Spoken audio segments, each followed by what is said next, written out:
Fiction is extremely subjective. Everyone has their own opinion about which books are good and which are not. Today I'm going to tell you what qualities I believe are present in a good work of fiction.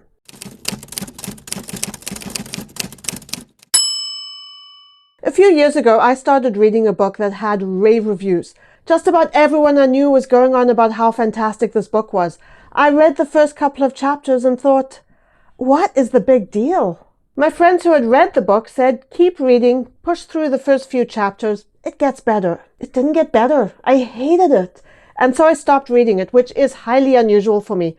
I have to dislike a book a lot in order to stop reading it. So who was right? All of those people and all of the bestseller lists were completely sold on this book, and I wasn't. On the one hand, majority rules, right? If the masses say the book was good, the book must have been good.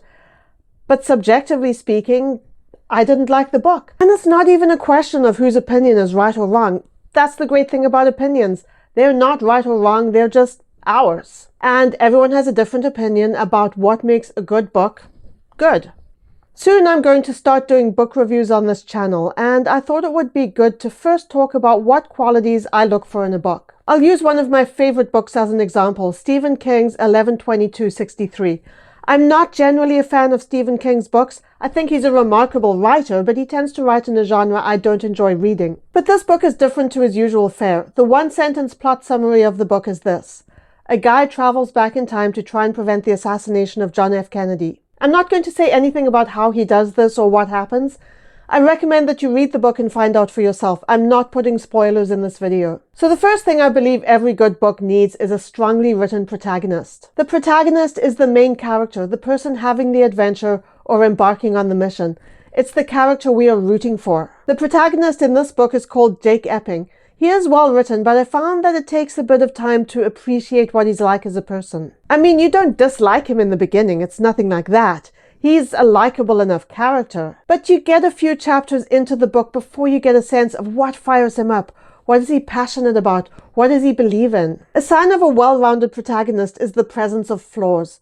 We want the good guy to be a good person. It's hard to root for someone who's kind of a wang, but the protagonist has to be real. Every human being has flaws, and a protagonist without any flaws is unrealistic. Jake Epping has his faults. The story doesn't dwell on them, but we see the flaws enough for him to seem real. So all in all, Jake Epping is a solid protagonist. In terms of how he's written and how his character is developed, I'd give him an 8 out of 10. Then we move on to the antagonist, the quintessential bad guy. This is the character who's causing all the trouble, getting in the hero's way. We are not supposed to like the antagonist. We want them to fail. We want the protagonist to defeat them. This is the villain that has to be overcome. Just as the protagonist shouldn't be too perfect, the villain shouldn't be all bad. It's been said that good exists in everyone, and the antagonist is no exception. Their good qualities, small as they may seem, should be demonstrated. I'm not going to name the antagonist in this story because that could conceivably count as a mild spoiler. Just a mild one. Some people who haven't read the book may not want to know who it is. But I will say that the antagonist is brilliantly written. From the outset, we don't like him. I mean, that guy is standing in the window holding a human head. He is standing in the window holding a human head! But at the same time, we pity him. Just a little. Is anyone else starting to really like him? He has these little moments of humanity that don't endear us to him, but they remind us that he is a vulnerable, emotional being, just like the rest of us. I'd give this antagonist a 9 out of 10. The next thing I look for is a well-defined mission or problem. What is the story trying to solve? What adventure is the hero going on?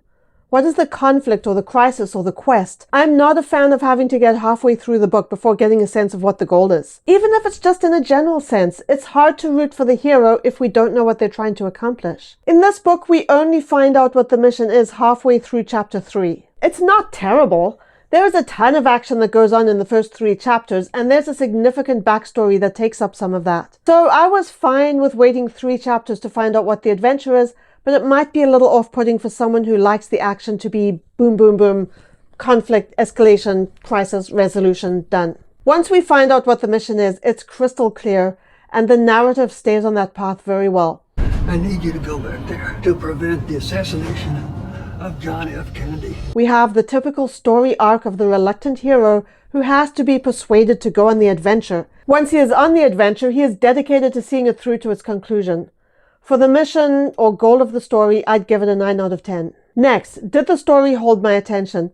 This can be tricky. A lot of books kind of slow down in the middle, and that's okay. It's like the calm before the storm. Not everyone wants frenetic action in every single scene from beginning to end, but you still have to hold the reader's attention and keep them invested in the story. You don't want the reader to stop caring. I found the middle section of this book thoroughly enjoyable. Our protagonist, Jake Epping, kind of settles into an alternative existence for a while, but at the same time, the story continues to move toward its end goal. It doesn't stagnate. There were a couple of small sections just after the middle of the story that didn't hold my interest quite as much, but they also didn't bore me. Like, I was good with putting the book down and going to bed during these sections, but I was always glad to pick the book up again the following morning. My score for the story holding my attention, 8 out of 10. Then I look for a good resolution to the main conflict or problem. Did the hero accomplish their mission? Was the enemy vanquished? Was the problem solved? Sometimes the answer is no, and that's fine as long as the reader is satisfied that there's a reason. Leaving some element of the story open to further development in a sequel is okay if it's done well, but there should always be a resolution to the main story. There are few things worse than cliffhangers on the primary conflict. I have seen authors try to do that in hopes that people would buy the next book to find out the ending. I was completely turned off from an author who did that. That author shall remain nameless. I am not going to say whether the conflict was resolved in 11/22/63 because no spoilers, but the story is tied up well enough. I was not personally a fan of the ending, but that's just my opinion. I would not presume to tell Stephen King how to write his endings, but I would have tweaked this one a little. However, the ending he has is well written. There is one little thing in the last couple of pages that I kind of missed the significance of, but it's a really small thing and it does not have an impact on the story. I would score the resolution a 7 out of 10. We already spoke about character development of the protagonist, but I think it's also important to mention the character arc over the course of the story. How does the character change or grow as a result of what happens in the story? Where was the character at the beginning of the story, and where is the character now? Are there any changes to who they are or how they do things? Have they learned anything? This is a tough one to answer because I don't want to give anything away, so I can't say anything about Jake Epping before and Jake Epping after. The character arc was okay. Jake definitely learned a lot during his adventures, and that idea is very well developed throughout the story, but I would have expected a more profound change than what we got. I mean, there was a change. I would have expected an even bigger change. So for the growth of the character from beginning to end, 7 out of 10. The final thing I look at is side stories.